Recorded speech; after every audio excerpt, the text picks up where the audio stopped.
जैन साथियों, कैसे हो आप सब? आई होप कि आप अच्छे होंगे और पढ़ाई भी बहुत अच्छे से चले हुआ आप सबकी। तो यूपी ट्रिपल सी पीटी का एग्जाम 6 सितंबर और 7 सितंबर को हुआ। इनमें से बहुत सारे भाई बहनों के दिमाग पे ये चला है, क्योंकि इस पे जो 25 लाख स्टूडेंटों का इसमें फॉर्म अप्लाई हुआ था और इसमें काउंटिंग की गई, तो इतना ही बच्चा मतलब क्या है, इतने ही स्टूडेंट आए हैं काउंटिंग पे। जहाँ पर आपने देखा कि बहुत सारे हमारे भाई बहनों ने क्या है, एग्ज़ाम इसका छोड़ दिया। रीज़न आपने ही, आपसे बेटर कौन जान सकता है, क्योंकि अब तो आप एग्ज़ाम दे चुके होंगे। बहुत सारे लोग दे भी चुके होंगे, कुछ लोग नहीं देखे होंगे। तो भी आप लोगों को मैं ये चीज़ बता देती हूँ कि आपसे बेटर क्यों नहीं कोई जान सकता, क्योंकि आपने वो ट्रैवलिंग, वो आपने सारा कुछ सहा कि मतलब जाना आना कितनी दिक्कतें हुई। और गवर्नमेंट ने और भर्ती बोर्ड को क्या ही कहा जाए कि इतनी दूर दूर सेंटर उन्होंने डाला, लेकिन देखा जाए कि एक ऐसी वैकेंसी में हम लोग आगे जाएंगे और ऐसी वैकेंसियों पर हम फॉर्म अप्लाई करेंगे जहां पर लगता है प्रीलिम से। एक तरह से प्रीलिम्स है ना अपना, ये UP triple S C PT का एग्ज़ाम। और बहुत सारी हमारी वैकेंसियाँ जहाँ पर कुछ रजिस्ट्रेशन के थ्रू कुछ उतना परसेंटेज नहीं लिया जाता है, लेकिन काफ़ी अच्छी वैकेंसियाँ आप इस बार आने वाली हैं। जैसे काफ़ी लोगों का सपना होता है लेखपाल बनना, चकबंदी लेखपाल, जो भी लेखपाल वगैरह का अपना अपना सपना है। और आपने देखा ब्लॉक स्तर पर बहुत सारी हमारी अच्छी अच्छी, बहुत ही अच्छी वैकेंसी आने वाली हैं। चार्ट आपने नहीं देखा होगा तो मैं उसकी शेयर कर दूंगी टेलीग्राम पे एंड कम्युनिटी पर पोस्ट कर दूंगी। और उसके साथ आगे सेकंड वीडियो आएगा तो उसमें भी बता दूंगी कि आखिरकार इस चार्ट में आप लोगों का जो यूपी के अंदर पेट के द्वारा आने वाली वैकेंसी हैं वो कौन कौन सी वैकेंसी हैं। ठीक है, अब बात करते हैं कि इसमें आप लोगों के बहुत दिमाग पे ये चीज़ें आ रही हैं कि कौन सा शिफ्ट हार्ड रहा है, कौन सी शिफ्ट नॉर्मल रहा है, और कौन से शिफ्ट पे नंबर मिलेंगे, कौन से शिफ्ट पे नंबर नहीं मिलेंगे। तो ये सारी इन्फॉर्मेशन मैं इस वीडियो पर थोड़ा सा शॉर्ट माध्यम से बताती चलती हूँ।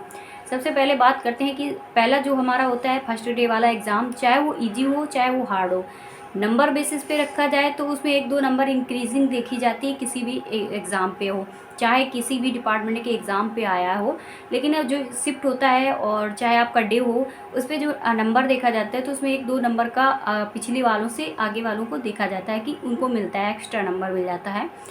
और रीज़न ये होता है कि वो किसी चीज़ को जानते नहीं होते हैं, किसी चीज़ को देखते नहीं हैं और डायरेक्ट वो एग्ज़ाम पे देने जाते हैं। यानी इससे पहले वो लोग एग्ज़ाम को नहीं देखते हैं, इससे पहले उनको पेपर देखने का मौका नहीं मिलता है, एनालिसिस करने का मौका नहीं मिलता है, रिव्यू देखने को नहीं मिलता है।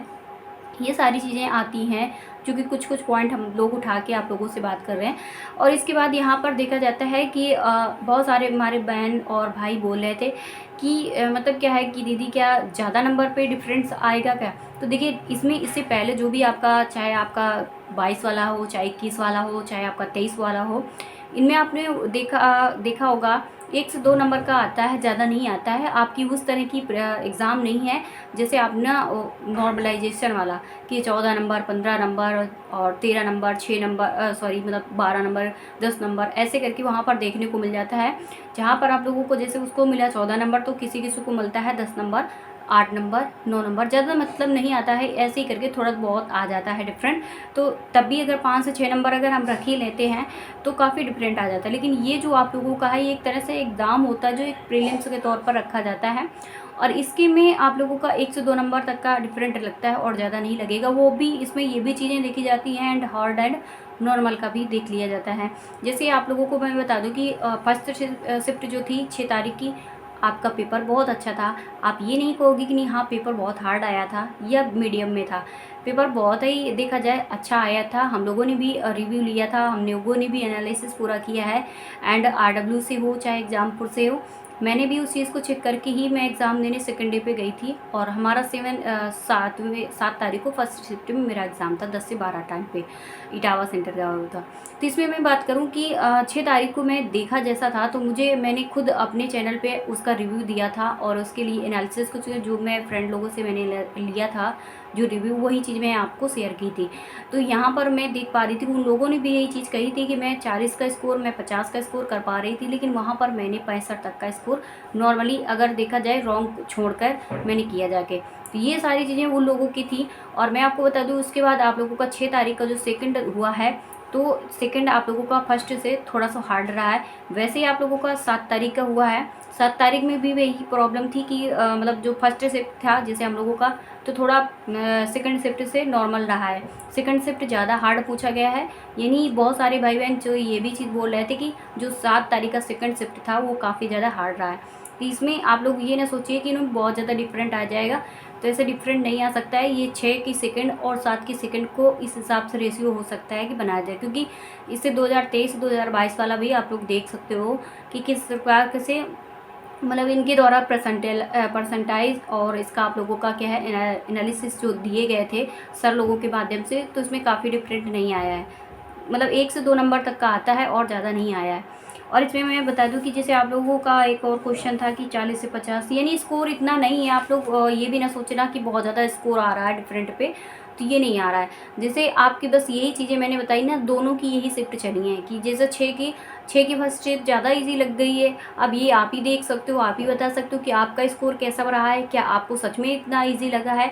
और 7 की जो फर्स्ट शिफ्ट थी, तो मुझे लगता है कि सेकंड शिफ्ट की अपेक्षा काफ़ी ठीक देखी गई है। तो हम लोगों को जैसे हिंदी में थे जितने भी क्वेश्चन थे तो पूरे पूरे सही हुए।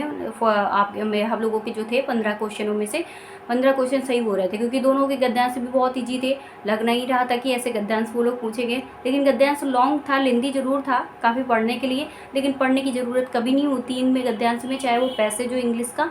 इसमें क्या होता है, कुछ हमारे पॉइंट होते हैं जो हमारे क्वेश्चनों में दिए जाते हैं, उन्हीं पॉइंटों को रख के हम क्वेश्चन को सर्च करके तुरंत से ऑप्शन को सेलेक्ट कर लेते हैं।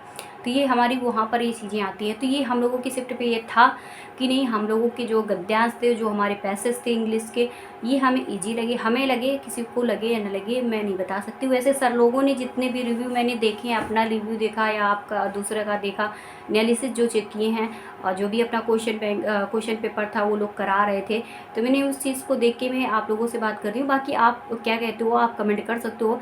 आप लोग क्या सोच रहे हो, क्या आपको हार्ड लगा, क्या नॉर्मल लगा, क्या आपका स्कोर बनना है, ये भी कमेंट कर देना, ताकि हम भी थोड़ा सा कट ऑफ से रिलेटेड एक वीडियो ज़रूर बनाएं आप लोगों के लिए। मिलते हैं नेक्स्ट वीडियो में। बाय बाय, नमस्ते।